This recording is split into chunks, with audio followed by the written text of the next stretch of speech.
За студии во Словенија се одлучив првенствено поради образованието. Се одлучив за добивање на европска диплома, за гарантирана работа и секако за доста поголема плата, за разлика од Македонија. Евгенија Бурназовска од Охрид е прва година на факултетот за менаџмент во Копер, Словенија.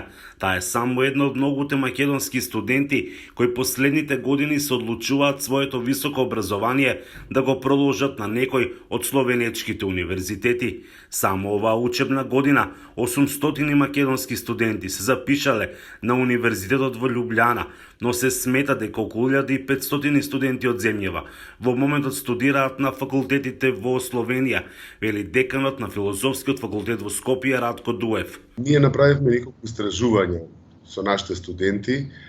Клучно е проблемот што студентите веруваат дека со стекнување на европска диплома, а Словенија ми е најблиско и културно, ќе можат полесно да заменат во развиените земји. Во Словенија првиот циклус е бесплатен, студентите полагаат приемни испити и доколку ги положат соодветните тестови на одреден факултет, тие всушност се запишуваат како да се државјани на Словенија. Министерот за образование Јетон Шакири вели дека одлуката каде ќе се запишат на студии е на самите студенти. Да ние ќе треба тоа што тие студираат надвор.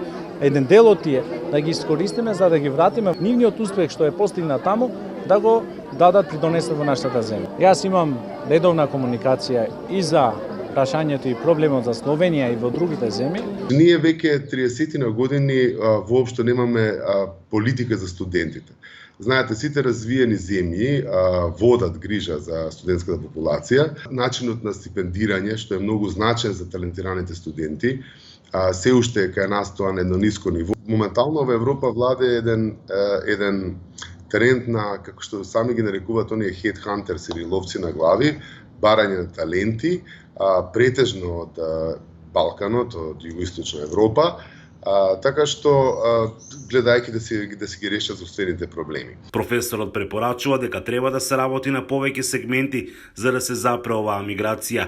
Почнувајќи од условите за живот, почнувајќи од инвестиции во образованието, за тие, да кажеме, млади луѓе да стекнат доверба дека и во нашата земја тие можат да живеат нормално, да се направи стратегија, национална стратегија, да не зависи од политиката моментална. А Евгенија, како и многу нејзини врсници, иднината ја гледаат надвор од својата татковина.